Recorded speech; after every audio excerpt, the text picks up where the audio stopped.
course, when you're successful, you can't sit on your laurels. Just say you win a major championship, well then it comes around next year as well.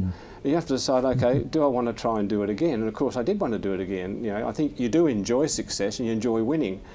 And you know, you fight very hard to try and do that. And I had a period of time where I trained really hard because I knew I had to be a professional player and to maintain the level. And then to try and keep on top of the up-and-coming players, because always people coming into the game who are very good. And I struggled at times, and I think at one stage I had one or two of the Pakistanis climbed over me, but that was enough incentive for me to get back again. And so no, it was always a challenge. And even when Jahangir Khan came on the scene later in my career, I managed to win my 8th British Open playing him against him. But unfortunately I got injured not long after that, and I had to retire from the game because of bad hip and back. But I was really keen to try and get on top of him as well. And my strategy, I had different ways I was going to go about it. I was always thinking of what can I do to maintain and be better than the other person. I don't think I was ever the most skillful player in the world, but I think I was, as an all-round player, had lots of things I could use and develop. And yeah, I wanted to try and I would love to have gone on another couple of years and played Jahangir a bit more often, because as he turned out, he was a dominant figure. I think he had like 10 years in a row at the British Open. Not bad, is it? No. Is there one of those titles that stands out more, that was particularly special to you, or was it just win that one and move on to the next? I think they're all special, really. But no doubt the last one that I won, because it was the record at the time. Jahangir has beaten it since, of course, but and it was against Jahangir. He was an unbelievable player at a young age. I was twice his age, and my father was there to watch me play, which he hardly ever used to come and watch me play, and he was instrumental in the driving force behind my squash as a young guy. And it was really nice and pleasing for me to have him there and to see me win something like that. It was a special occasion all round, and it was also the toughest game I've probably ever had in my life. So it's always enjoyable when you have a contest. You know, I won one World Championship, I think, in Canada, and I think I won the final in 26 minutes. Right. And I came off after it feeling, well, that wasn't so satisfying. I'm the world champion again, but it wasn't the same. You know, it's funny how that you enjoy those contests where it's really hard and tough. And even some of the ones I've lost, at least I've given everything I've got. I can't do any more, and I didn't win, but they're the memorable matches you have, I think. You probably enjoyed it more than the other guy who got beaten in 26 minutes.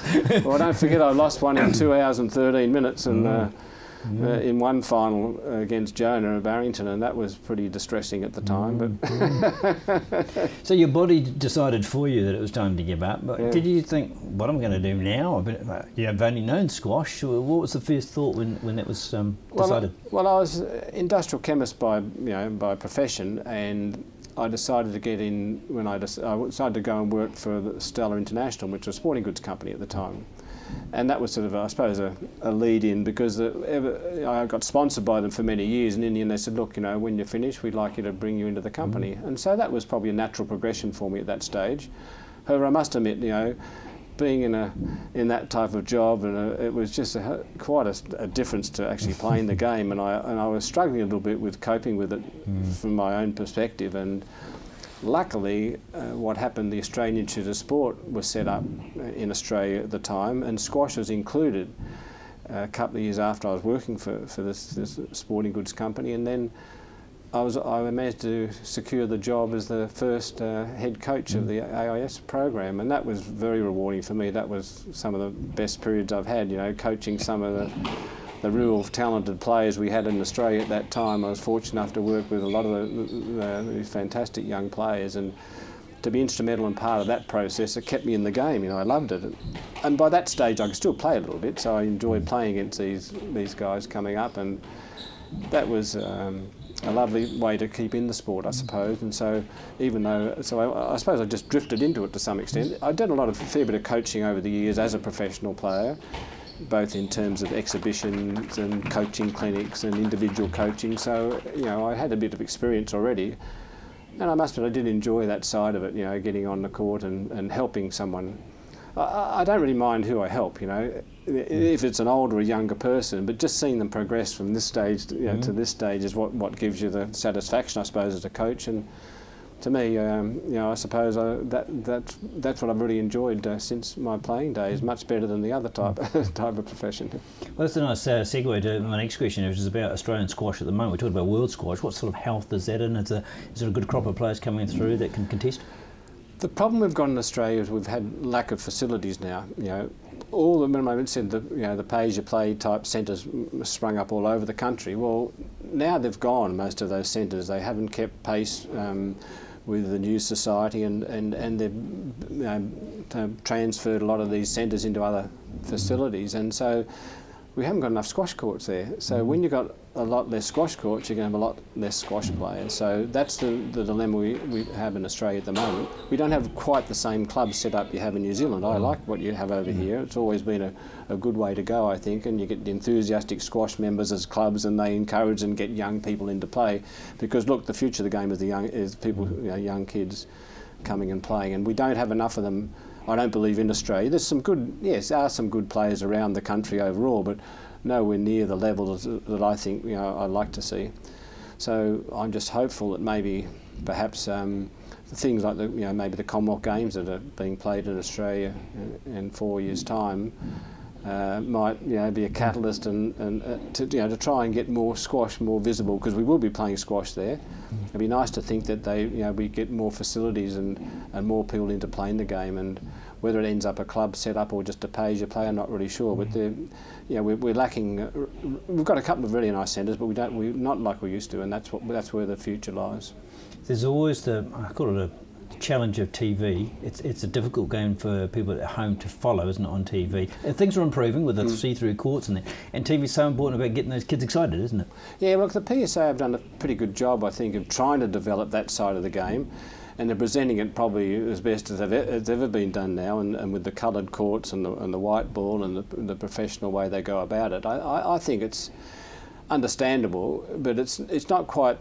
You're probably right. It's probably not as easy to see as other sports.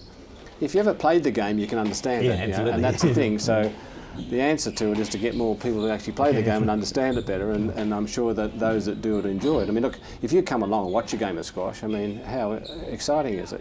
It's a lovely sport to watch in real life, and I suppose most sports are like that, and squash as well, and so if we can get it even better than what it is today on TV, I think it certainly would improve the attraction and maybe get more media or TV coverage for it. Australia's challenge a bit like New Zealand when we had heroes, Susan Devoy and Lelani Ray later on, but as those dominance has faded, that's another thing for the kids, isn't it? They need those heroes to look up to, and it doesn't sound like you perhaps have got one in Australia at the moment either. We've still got some good players playing the game. I mean, David Palmer, he retired not long ago, and is still playing for Australia. In fact, he's playing at the Commonwealth Games. And but you're right, and those world champions we have, it doesn't take long, and people to forget who are they, That's right, and it does give a big influence. It is nice to have that. I mean, you have in Malaysia now, you've got Nicole David, who's the #1 player, and she lost the last World Open, but she's been so dominant in world squash over the last number of years, and you imagine what that's done in Malaysia, I'm sure she's a hero there and done wonders for the sport. And the Malaysians, since she's been there, and the few people along being he before her, the standards got quite high, and you've got the #1 seed here from Malaysia at this particular tournament. So they've improved out of sight over the years, and that's due to apart from good structured programs and things. It's having people to look up to and role models. Has the game changed much? I know technology, rackets probably better, but has it changed radically from the game that you play? Look, I think there have been changes, and partly the first real big move in the change was when they lowered the tin by a couple of inches, and that made a bit of a difference. And then at that stage, the bigger headed rackets came in, and you hit the ball a bit harder, and it's easier to play shots with it, so it's not quite so difficult to wield. And therefore that was a big improvement, I think, from the playability of the game.